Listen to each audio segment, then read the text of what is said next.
Hey everybody, welcome to another video here on the 67 Mustang channels.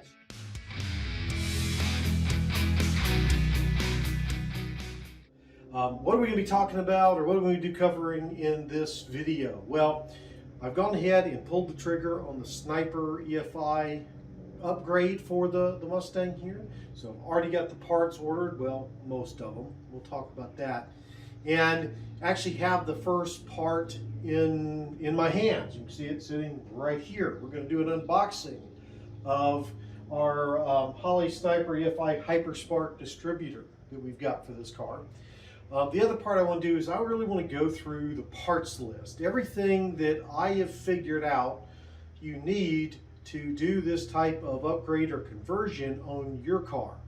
So this will be the new Holley Sniper Autolite 100 EFI system. And Holley doesn't make a kit or a bundle or anything like that to purchase that has everything you need. And there are a lot of components on this. And when I first decided to go and do this to the car, get rid of my carburetor, upgrade to the EFI, I really have had a hard time figuring out all the different parts I need to make this work, especially since, you know, I'm not really a car guy. I mean, I know it seems like, you know, but, well, maybe to some of you anyway, but I've never done anything. I've never worked with electronic fuel injection before. I mean, the closest I've ever come is I did replace the injectors on my mother-in-law's 2007 Saturn Ion. So yeah, this has been quite a challenge for me. So what I'm going to do is go over with you the parts list that I've uncovered and kind of talk about some things with it,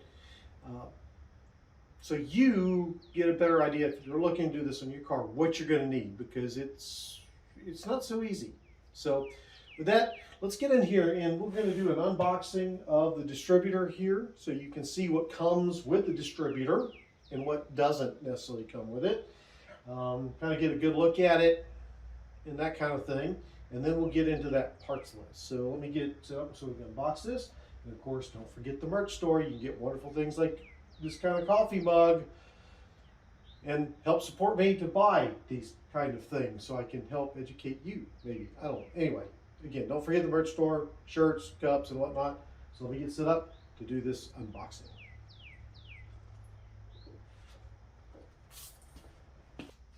Okay, so we're all set up now for our unboxing of our Holley Sniper Hyperspark Distributor. So this is not required to do the basic EFI conversion. So if you're just trying to replace your carburetor, you don't have to go completely to this level. And that was one thing that was unclear to me when I started looking at doing this swap on my car. What this does do, though, if you upgrade your distributor with, you know, the EFI, it makes the distributor, the fuel, all setting, all that be much more easily tunable. You'll actually be able to do it through a screen. You don't have to necessarily worry about setting timing. It's all done digitally. You don't have to necessarily worry about, you know, fuel flow and all those kind of things. It can be handled much more easily. Plus you go to an electronic ignition system, so all of this helps with improved fuel efficiency, better cold starting, and so on. So anyway, that's why I'm going to do the full upgrade of not just the fuel system, but the ignition as well. So you may remember when I first got the car started, I put a Approx ignition module in the stock distributor because I couldn't get the points anywhere nearby, and I could get that. So I've already done that one upgrade, which was a big help. Really, I mean, it fired right up. But this is even taking that to the next level. So let's open the box and see. I've got another camera somewhere over here. I don't know if it's in the shot, but hopefully so they can see down into the box as I open it. So I'm gonna open this thing up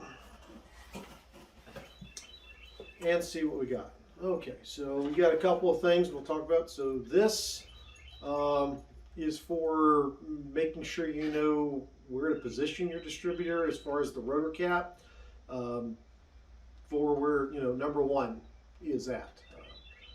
Number one spark plug. We got that. We got this, which I have no idea what it is. Okay, and then of course I've got this thing here. Again, I have no idea what this plastic cap is. This is plastic. It's hard plastic, very hard plastic. Then in here, let's see what other things. So we got 2 screws and 2 O-rings on that. And we have a little tube here of performance gear break-in lubricant and protectants from Lucas.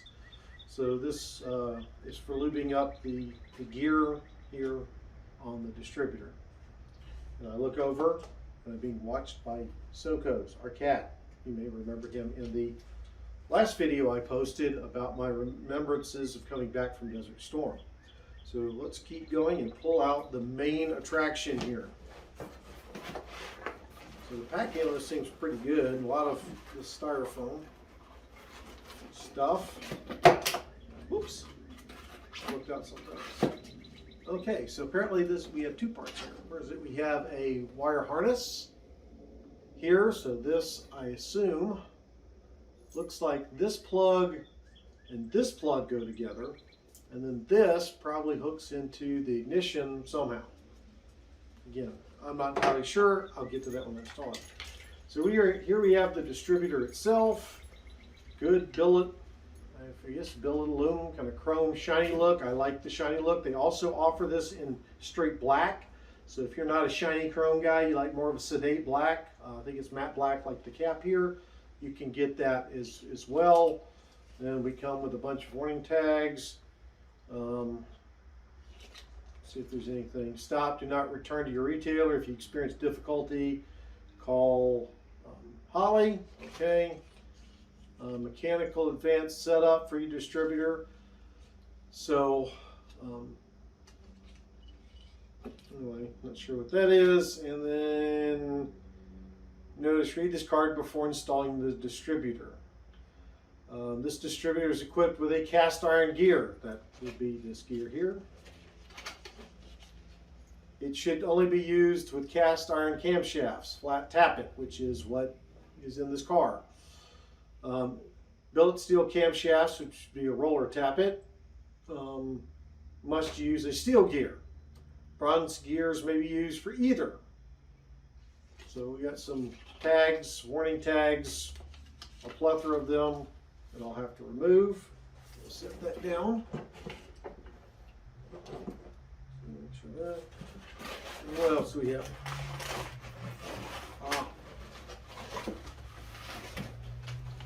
And then we have what looks like the instruction manual for the installation. By the way, I'll give you the part numbers and all this stuff later. So the instructions, and then there's an addendum to the instructions. Does you to make sure you lube the gears and stuff there with the thing they provide you. So here, let's see, I'll actually show it probably better over here. You get some color pictures and descriptions. So it looks like that plastic, black plastic ring goes around the distributor itself and is used to help sight the clear plastic part I showed you. So you got the instructions. These are also available online as downloadable PDF files, which being the computer guy that I am, I like that. It's got the tuning instructions. Okay. So now, there we go. I'll put all this stuff back in here because I'm obviously not ready to install it. I have the other parts on back order. Right now, pretty much anything that has a computer in it, and that would include an EFI, electronic, right? The electronic fuel injection. Oh, let's not forget this important part, the moisture absorber that's in here. Anyway, as I was saying, anything that has any sort of computer component right now is very difficult to get. There is a worldwide shortage of silicone chips, billets, whatever you want to call them, that is impacting anything with computers. They've shut down car manufacturing plants because they can't get computers for the new cars they're trying to build. Any sort of computer components, if you are like me and like to build your own computers, it's very hard to get your processing units, memory sticks, graphics processors, you name it. It's very hard right now. So anyway, I'm going to put all this back in here. Make sure I don't lose anything. Should put that back in with the rest of those instructions. Little fit in the side here. And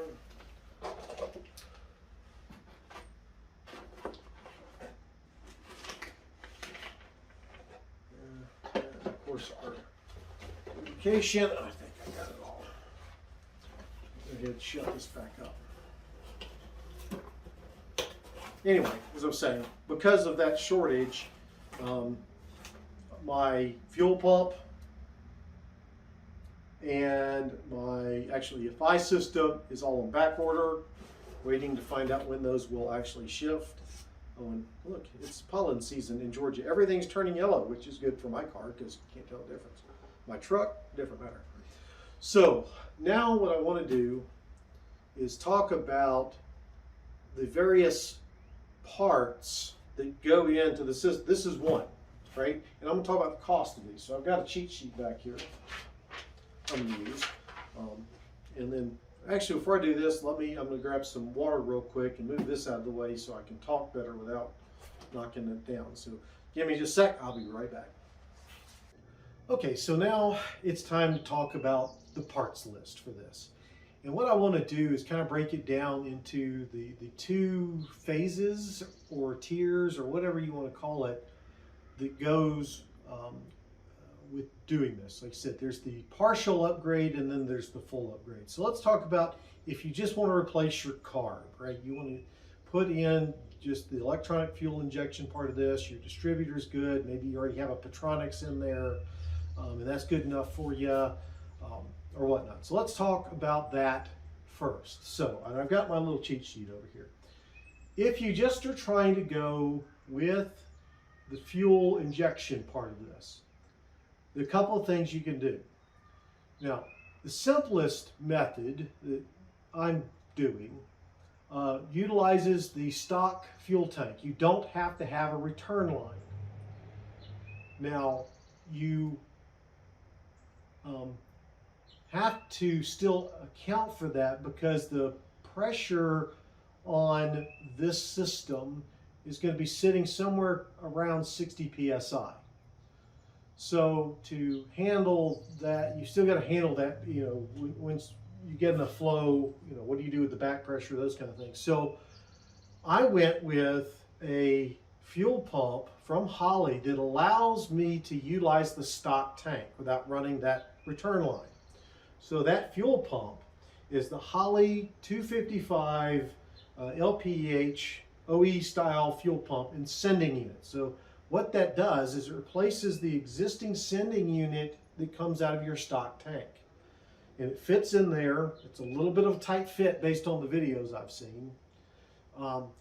But it goes in there and will work with your stock 16-gallon tank. I think it'll also work if you have one of the upgraded 22-gallon tanks. They can work with that. So that's the first thing you've got to have is that fuel pump. It has a pressure regulator built into the pump. So that's what removes the need for the return line. As I understand it, keep in mind, I'm a complete novice at this. I am basing this on things that I've read on Holley's website as well as on the couple of videos that I found on this. So if you're interested, there are two YouTube channels that have some good content on the installation of this system. One is Ellie's Garage. It's a 16-year-old young lady that is working with her father to restore her 65 Falcon that has the inline 6 like I do. And then there's Matrician1, who lives out in California. He's an engineer of some sort. I think it's mechanical, but it could be electrical. I don't know. But he's installed it on his 65 Mustang. I think that's right, 65 Mustang with an inline 6. So I'll put links to both of those in the description so you can go see that. If you don't get that particular fuel pump, you're going to have to get a EFI tank, and they do make them for the Mustangs as well as other cars. They make allowances for a separate return line. Okay, so you would have to do that. Now, with that, the Sniper unit that I'm going with, or the fuel injection unit, is the new Holley Sniper Autolite 1100. Pretty easy to remember because it replaces the Autolite 1100 carburetor from Ford, the stock carb that was on these things.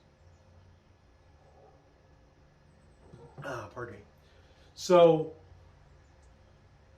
you've got to have the fuel pump, and you've got to have the EFI mix-ups, right? EFI unit.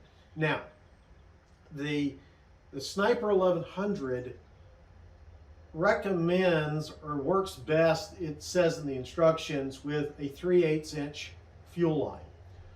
The stock fuel line on these cars were 5/16. Now, I've been told by Holley, and I've been told by a gentleman that runs the Matrician1 YouTube channel, that for this engine and what we do with it, the 5/16 fuel line is big enough. You don't need to upgrade to the 3/8. You can if you want to, by all means, go for it. Because I just replaced the fuel lines on this car, from the tank all the way up to the carb, I'm not replacing the metal fuel lines. I'm going to try the 5/16. And again, by all accounts from Holley and from this Matrician guy, it should be fine. Now, that's the metal lines. The rubber lines, however, need to be replaced because these aren't designed, the rubber hoses on these are not designed for the pressures that an EFI has. If I'm not mistaken, the pressure that the standard stock fuel pump puts out is somewhere around 6 pounds. I will double check that when I'm processing and editing the video, but I think it's around 6 pounds. The EFI, as I already said, needs 60 pounds. That's a 10-fold increase, if I'm right. Regardless, the EFI still puts out more pressure, or needs more pressure, than the stock fuel pump. Okay? So, you're going to have to get new rubber fuel lines that are for EFI. Now, depending on the type of gas you're going to run in the car or that's available to you, you may need to get or verify that the EFI fuel line that you get, the rubber hose, is capable of running with ethanol fuels. So your standard E15, E10, or whatever they call it. Then you want to make sure you get the line capable of that. Earl's Vapor Guard is a good one. That's the one Holley actually recommends on their website. But there's others out there. I found several on Amazon if you want to go with that. The problem I have found is that you can't, it's not easy to find that fuel line by the foot. You have to buy it in like 10-foot sections, from what I could tell. Maybe you can find better deals than I did. And it's not cheap. So like a 10-foot section of the Earl's Vapor Guard 5/16 is somewhere like $50. Actually got it over here. Let me look for it. Yep, $47 for a 10-foot section. That's not cheap. Not compared to the standard, carbureted fuel lines I put in these cars. In this car, I should say. Okay? So you're going to need to get that. And Then you'll also need to remove your existing fuel pump if you have a stock fuel pump and you haven't already converted to an electric pump. You're going to have to get a block-off plate for where the fuel pump used to be mounted to the motor block or the engine block. Finding one that is designated specifically for the inline 6 is hard, but I've been told that that shape or form for that area is the same as the 289 and 302. Metrician one, I think I'm pronouncing it right. I think he actually used one for a big block Chevy. So I think that form and shape is pretty good. Keep in mind though, the stock, you're not going to be able to use the bolts that hold the fuel pump in place because they're going to be too long, right? Because you've got the whole fuel pump. So, and these plates are smaller, so you have to get some shorter bolts for that, which I don't have included in the parts list, but do that. So that would get you, oh, and you're going to need potentially some wire. Now I'm hoping, since I did the American Auto wire harness here, that I've got enough wires that will run to the back to support the new fuel pump back there in the EFI system. But if not, you're going to need some wire to run the pump power up to a key on power supply. There we go. And then there's going to be a ground. I think there's actually two, they've got it into two grounds, which I don't get. So one, they want you to ground at the chassis, and one they want you to ground to the battery, if I'm not mistaken. So you're going to have to run some wire there. I think, again, Metrician was recommending, I think, a 12 gauge wire. Keep in mind, I'm still, yes, I rewired the car, but I'm not an electrician. So you're going to need those. Now, a couple other things you're going to need. You're going to need probably a 90-degree AN6 female fitting, right? So that's, and I'll try to put a picture somewhere here and point arrows to it, but where there's a 3/8 AN6 screw fitting on the EFI module, then you've got to come out 90, and then the hose is going to clamp onto that. That's kind of a vulgar gesture, but anyway, to that.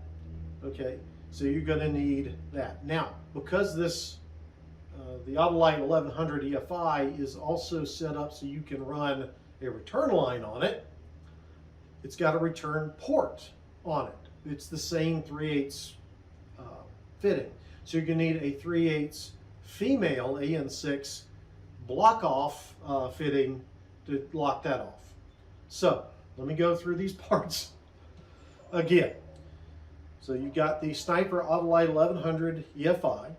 You're going to have, in my case, the Holley 255 LPH OH or OE style EFI fuel pump and sending unit.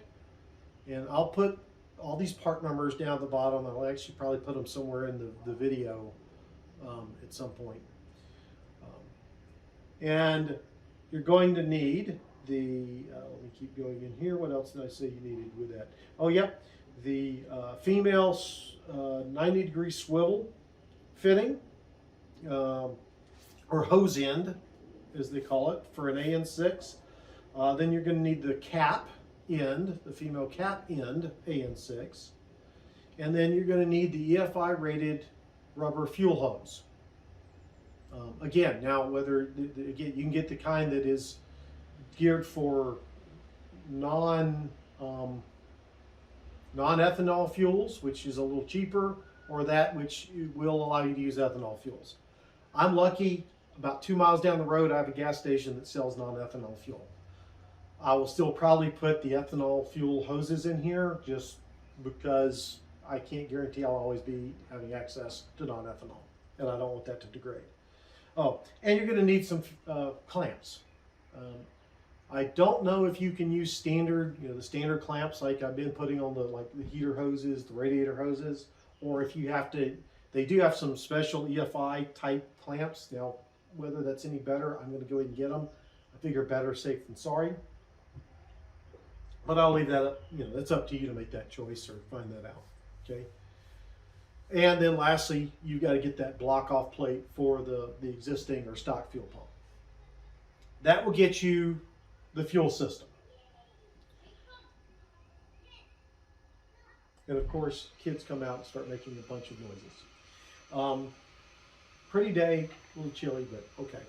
So now let's talk if you want to go with the ignition part too. There's several things here that you need. Obviously, you need the distributor. This Hyperspark distributor I have here, which is part number 565 315, is specifically for these straight six. Everything from I think 144 cubic inch up to the 250. It's not for the 300, but it's designed specifically for the 200 or 250 and lower engines. So just what I have here, the 200. Okay. Now, these are the other things I didn't think about. The other part that you need to go with this is a coil driver module or a CD module. So you got to get that as well. Now, there's two options there, depending on which coil you want to use. If you want to stick with this, a canister style, one that looks like the stock coil that's on here, then you're going to want to get the Holley 556-150 CD module. If you want to go with something with a little bit more pizzazz and power and all that, coil that actually kind of mounts to somewhere like one of the the inside of the engine bay, then that's a whole different coil and a whole different CD. That's much more expensive. I don't know what the real difference is between the two. I'm going with the cheaper side. So, like I said, I told you the one I've got. Then they recommend that you get a new coil. I debated on this. It's got to be a 12 volt coil all the time, not one that steps down or whatever. So, God, those loud kids dropping nuts. Anyway, so I'm going ahead and ordered one. I really think the coil I have would probably work. It's a new coil, and I don't have a ballast resistor because I rewired the car. I think it might work, but I'm spending this kind of money. A new coil's not that expensive. It's 35 bucks-ish. So I went ahead, I've ordered, or will be ordering, anyway, the Holley canister ignition coil, which is the 556-153, which is designed specifically to work with that CD module that I just mentioned, okay? So you got to have all of that as well if you want to go the full conversion route like I'm doing. So anyway, I'll put the upgraded or the other CD module in here as well. Show you pictures of it right here or here. So yeah, we'll go ahead and put the other CD coil here. Well, not CD coil, sorry. CD module here, and then the other coil here. Like I said, they're more expensive than what I did. Okay? So with that, I think that covers all of the various parts you're going to need to do this whole conversion. And I know this is a lot of talking head stuff, but I hope you'll find it helpful as we do that. So I'm going to run down the whole parts list here. And again, I'll go ahead and put this up on the screen as I read through this so you can see it. So we're going to have a Holley Sniper EFI Autolite 1100. That's the electronic fuel injection module itself. That's going to be 750 bucks. You get the Holley 255 EFI fuel pump and sending unit. That's going to be another $351. Then, if you want the distributor here, the Sniper EFI Hyperspark, that's $255. Then the coil driver module I was just telling you about, the one I got, the cheaper of the two, is $115. The other one of those was like $250, the upgraded fancier one. Then the canister ignition coil is 40 bucks. The fancier one, I want to say it's 50. I'll put that up somewhere at some point. So we've got, that's all the electronic parts. Then we got to get all the stuff that connects it all together.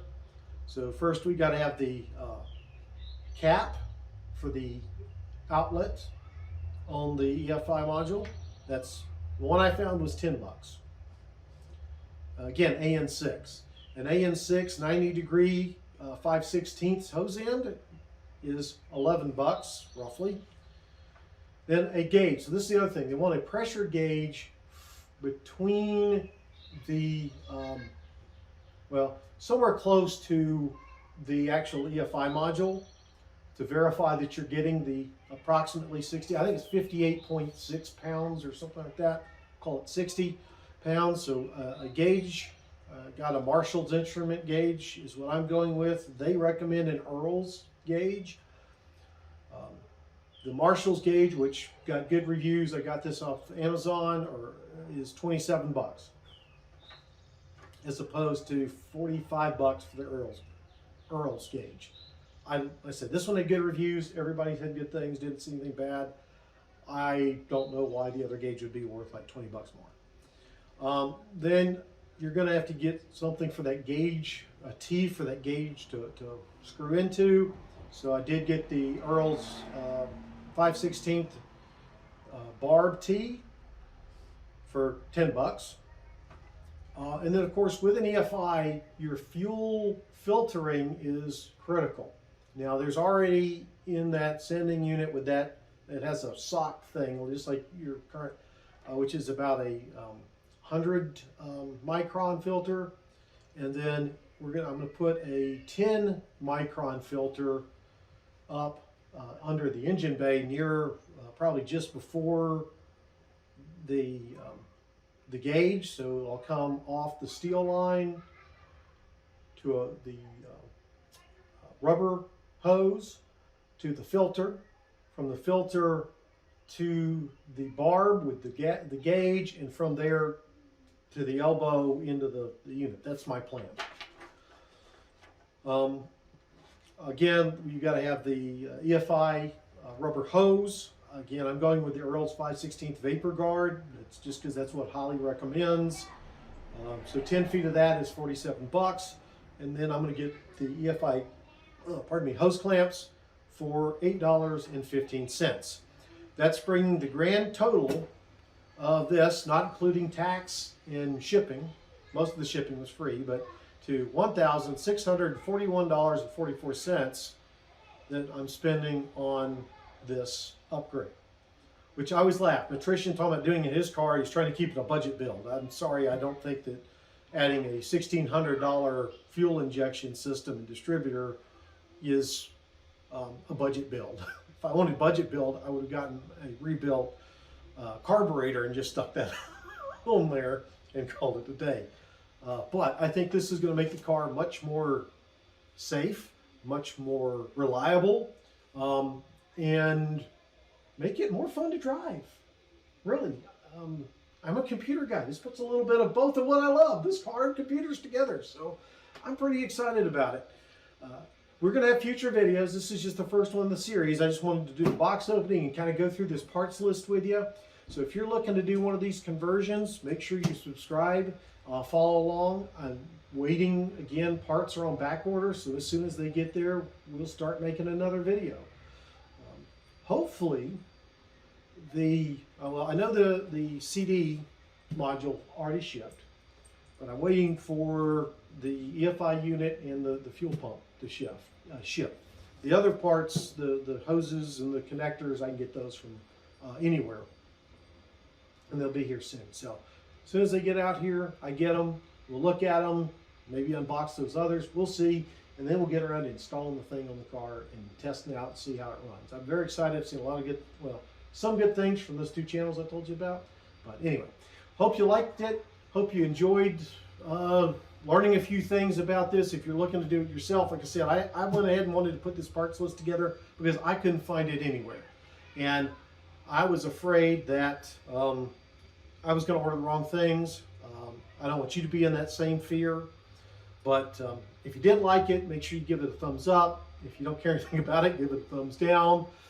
If you think I'm doing the wrong thing, leave a comment. I mean, it's kind of too late now. I'm already spending the money, but I'd like to hear why you think I'm doing the wrong thing.